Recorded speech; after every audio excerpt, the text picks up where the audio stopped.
Alrighty, these questions were awesome for the most part. Like this one. Why does it take you so long to answer these questions? What else could be keeping you busy? Housework and yard work? Alright. We'll circle back to that one. The last question is the good one. It's my favorite. So, obviously, how did you become homeless? What happened to make you homeless? Colette, I'm very sorry that stuff happened with your place to live and your landlord, and it's tough. It's tough. I am sorry, but so this go around was I entered a psychosis. It was my mental health. I was doing really well. I was living with my fiance. We had a house, pets. I got stepkids, and I ended up dysregulating. I have bipolar one, which mania, if you're in there long enough, you can go into a psychosis. And I do have severe PTSD from some childhood trauma and from being in the service. So entering a psychosis and leaving a stable place to live and causing damage before I left, stuff like that. So I lived on the streets for a little while, um, and now I'm in my friend's garage. I'm able to do stuff like make this video in here. I have blankets, like I can store some stuff here and not really worry about it. There's no heat, so it does get like around 30 degrees here. Um, so it can be a little tough, but it's good. It's better than the bush house sleeping in near a church. So I'm good. I'm on the right track here. Let's see what else we got. What state am I in? And do I have enough blankets and long johns for the winter? And Reno, you are awesome. You are one of the most supportive people on this channel by far, and I appreciate you so much. And the donations you have sent me to help me out have been perfect, and I appreciate you a lot. I'm in Northern California. Now I have enough blankets. Well, I don't really have enough blankets. I have a blanket and a sleeping bag. Kind of what I've been rocking with for a few months now. But I do have Under Armour and some long johns, some decent thermal socks. Like I got that stuff. It transitions real nice into this question: how do you stay warm? Now it's just clothing. It's clothing when it gets really cold and my feet start to burn from how cold it is. I'll layer up on socks. Back when I was on the street, there was snow there. I found a bush that like the snow had went on top of, and I lit a small fire in there because snow's a really good insulator. When I don't have an option like that, packing my clothes with paper and stuff I can find, old scraps of cloth, other clothes, get a good layer of air on you. It'll help you keep warm. Showers has always been difficult. I've used gas station and restaurant bathrooms to kind of, bird bath in the sink a little bit. Truck stops. There are places you can pay to shower. The occasional time in the past where I've been able to get into a hotel or something, I've showered there. Outside of that, the two real options are stay stinking or get a bar of soap and go try to find a pond or something that's secluded so you don't get picked up by the police and charged with horrible things to be charged with. I've also done the same thing in the middle of the woods with rain. Good downpour and some soap. It sucks when it's cold, but you got to do what you got to do.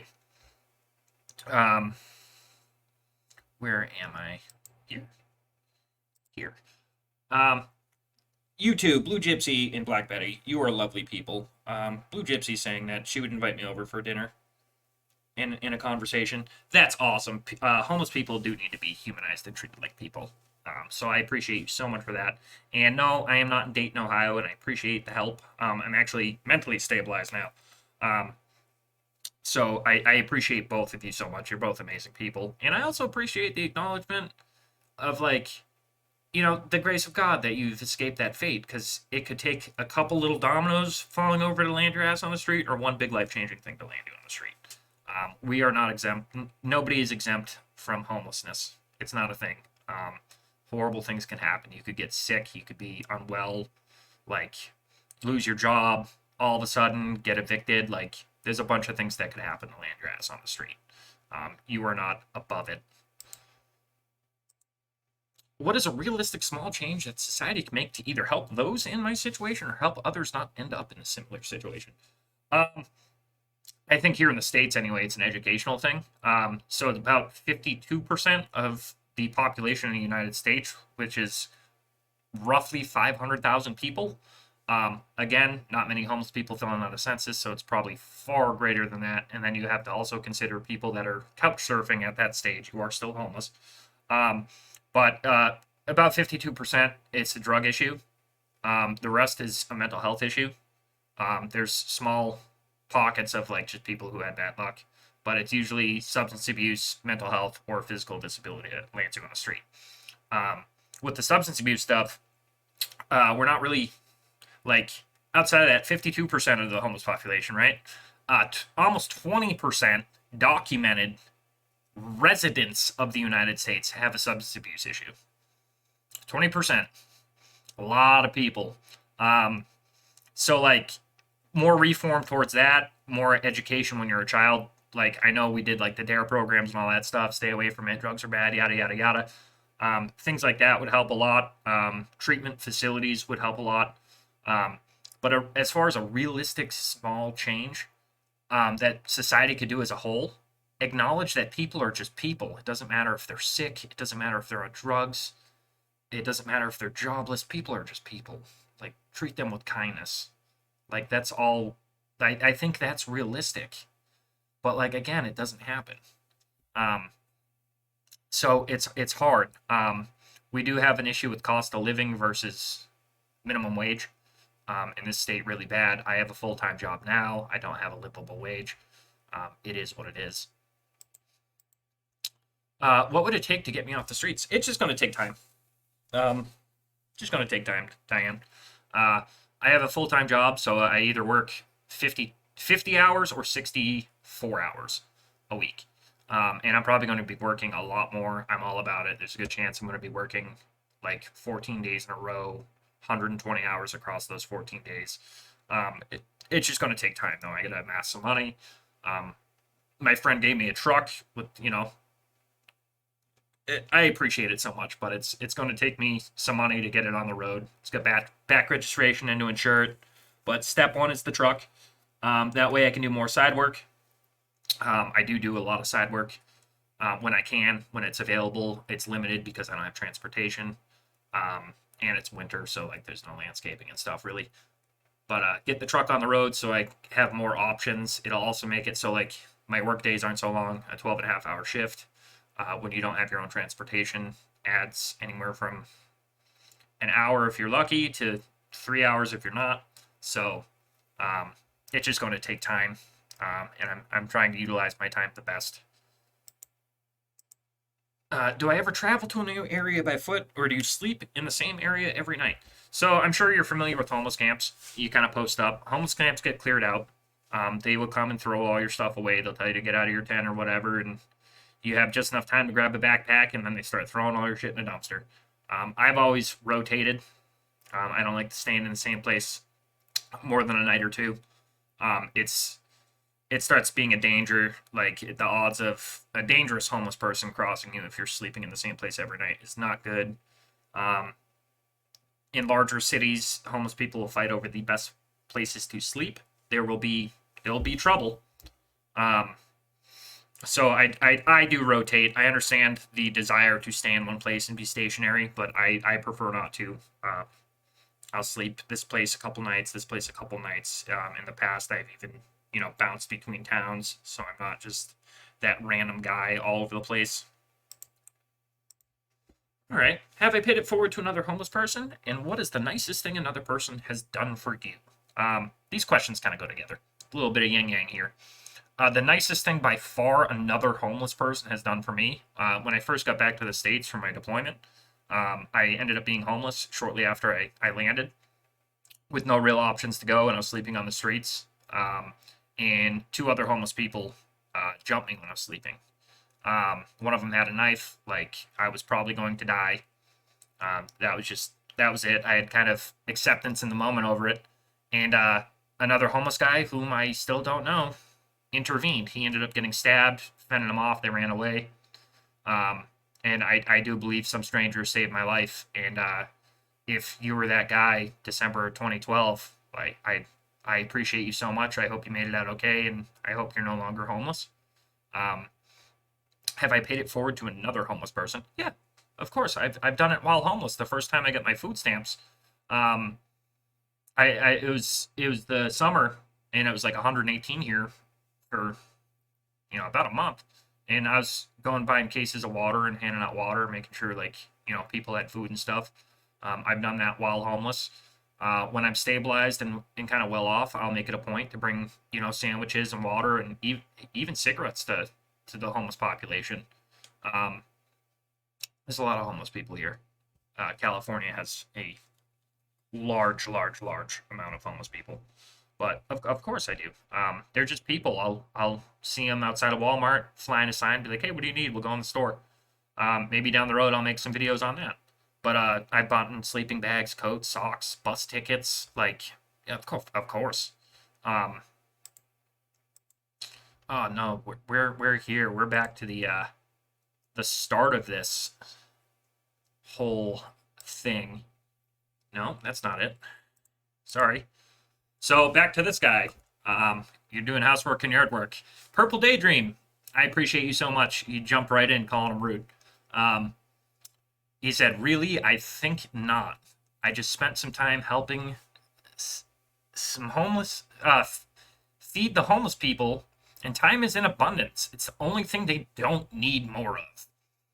The retort was, "I don't know. It just seems rude in my opinion. I'm not saying it is because I obviously don't know everything, but it just seems like you're pointing out the fact that he doesn't have a house." Said, "I'm pointing out the fact that he doesn't have responsibilities. If you're unable to respond to a question in a timely manner as your only responsibility in life, how can you possibly expect to exist in a world literally beholden to time?" So, he asked that question 20 minutes after I posted a 26-second short that it was taking me too long to respond to the videos. I literally end up making a short and I pass out. I'm making it between shifts. I make a short real quick, pass out. And he made a lot of crazy assumptions. The last comment from Daydreams was like, he's mentioned in his other videos that he's working. Like, maybe he's tired. Yes.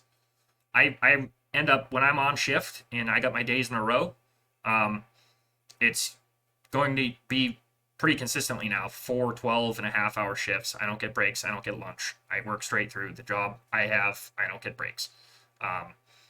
So like I do that. If side work pops up, I do that. I try to maintain myself, keep my mental health well, and I part of that is sleeping properly. Yes, I'm busy. When I'm on shift, I don't have time to sit down at a computer. I don't. So like the amount of arrogance he had was extremely off-putting. I was like, wow, that's gross. What a gross human being. And that's what it is. I will throw in another honorable mention. I was asked, I didn't screenshot it or anything, but if I've found Jesus, like there's a lot of like, are you seeking God? All this stuff. And he's kind of my example of why I don't follow organized religion. I'm not willing to drink that Kool-Aid. Because what it sounds like to me was he was doing the good Christian thing of doing the right thing when people can see you. When you feel like there's no consequence or people watching, you usually do the wrong thing. We all have issues, obviously. I'm homeless. The people that, are throwing me prayers and, asking the Lord for me and being, thank you, Jesus. I got that commented on some of my videos. Like, I appreciate you so damn much, and I'm not trying to disrespect anybody's faith at all. It's not for me.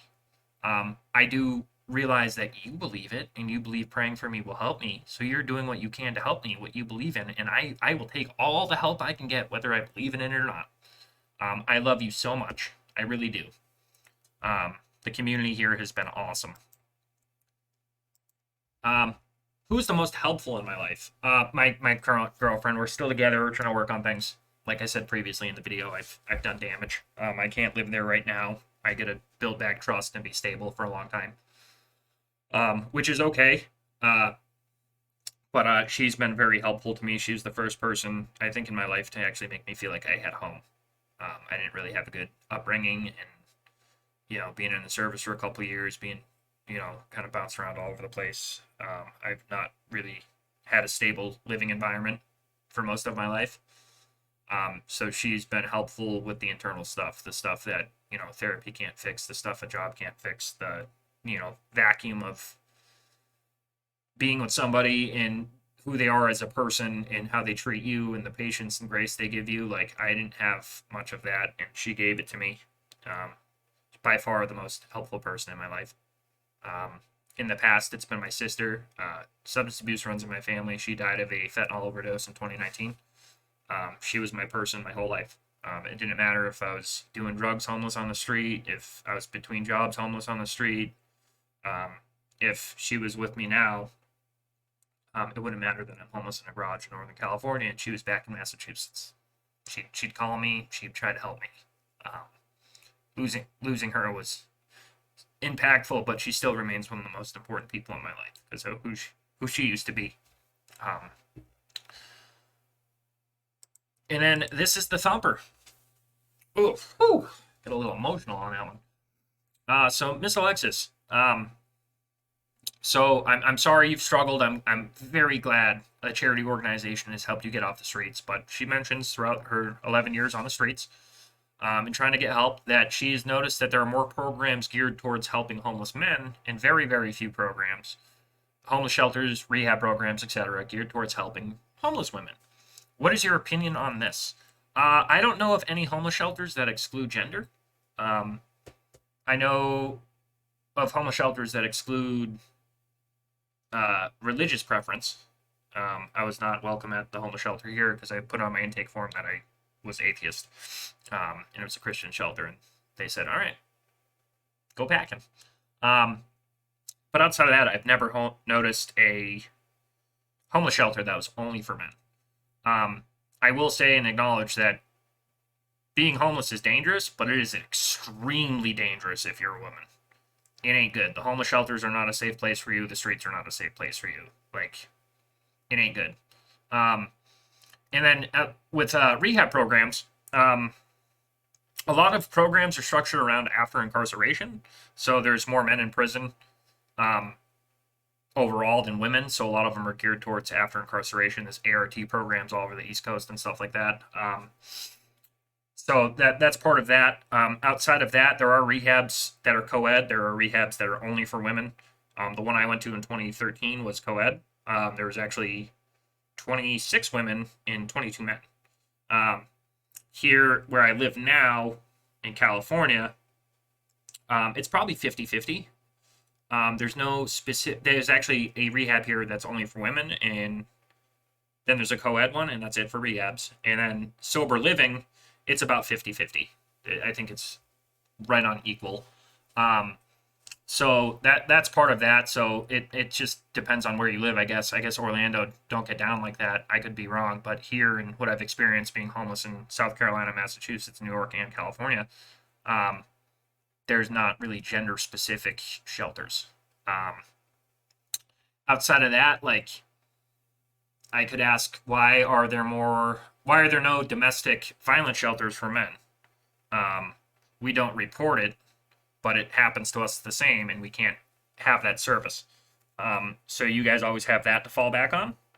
I know I'm a big advocate. If you don't need the service, don't take the service. If you weren't domestically abused, don't go to a domestic violence shelter. If you're not a drug addict, don't go to rehab. Like, don't take the wrong resource just because it's available. So I'll stand by that. Outside of that, from what I've experienced in small homeless populations and large homeless populations, there's very few women that actually sleep on the streets. It's very yucky, to say the least. But women can do certain things to guarantee they have a place to sleep at night that most men don't have the option of. I don't know many women out there that would let me sleep with them for a place to sleep for the night. So that's kind of part of it. I know it's yucky, but that's the truth.